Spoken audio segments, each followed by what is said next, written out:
Mga idol, ang kasaysayan nila Milubol ay sinilang siya noong August 22, 2001 sa Chino Hills, California. Bata pa lamang siya ay kilala na sa kanyang natatanging talento sa basketball, mga idol, kasama ang kanyang mga kapatid na Zina Lonzo Ball at Leangelo Ball. Lumaki siyang may malaking pangarap na makarating sa NBA. Dahil sa kanyang sipag at dedikasyon, mga idol, naging isa siya sa pinakasikat na batang malalaro sa Amerika. Alam ba ninyo, mga idol, noong 2020 sa NBA draft, napili si Lamelo Ball bilang ikatlong overall pick ng Charlotte Hornets at agad niyang ipinakita ang kanyang husay bilang point guard at naging isa sa pinakamahusay na batang bituin sa liga. Dahil sa kanyang mahusay na laro, mga idol, napanalo na niya ang NBA Rookie of the Year Award noong 2021 at naging pundasyon ng kinabukasan ng Charlotte Hornets, mga idol. Sa kasalukuyang panahon, mga idol, patuloy na namamayagpag si Idol Lamelo Ball bilang pangunahing leader ng Charlotte Hornets. Sa taong 2025-2026 season, nagtala siya ng humigit kumulang ng 20.1 puntos, 7.1 assist at 4.8 rebounds kada laro.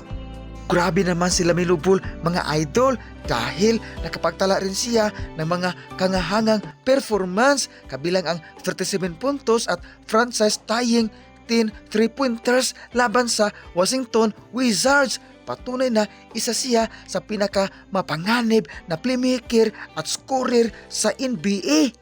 Ang buhay ni Lamelo Ball ay inspirasyon sa maraming kabataan. Ipinakita niya na hindi kailangang sundan ang karaniwang landas upang magtagumpay, sa pamamagitan ng tiwala sa sarili, pagsisikap at pagmamahal sa kaniyang pangarap.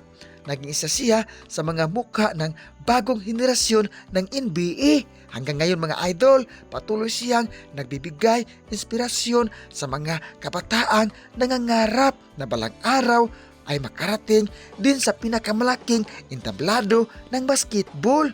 Mga idol, ang pinakamahalagang aral na ating makukuha sa buhay ni Lamelo Ball ay ang kahalagahan ng pagtitiwala sa sarili at hindi pagsuko sa mga pangarap. Maraming hamon at pagdududa ang kanyang hinaharap bago makarating sa NBA. Ngunit hindi niya hinayaang pigilan siya sa mga ito. Sa halip, ginamit niya ang bawat oportunidad upang mas lalo pang pagbutihin ang kanyang kakayahan. Ipinakita ni Lamelo na ang tagumpay ay hindi lamang nakukuha sa talento, kundi sa sipag, tiyaga, disiplina at pananatiling determinado sa kabila ng mga pagsubok.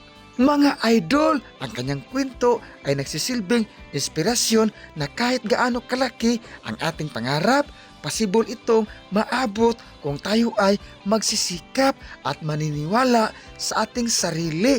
Maraming salamat, mga idol, sa panonood sa ating mga content. Sana makontento na po kayo sa kanya at wag nang hahanap pa ng iba. My name is Jason Titong pa rin. Sa malaking epekto ang pagkawala mo sa aking puso. Aray ko!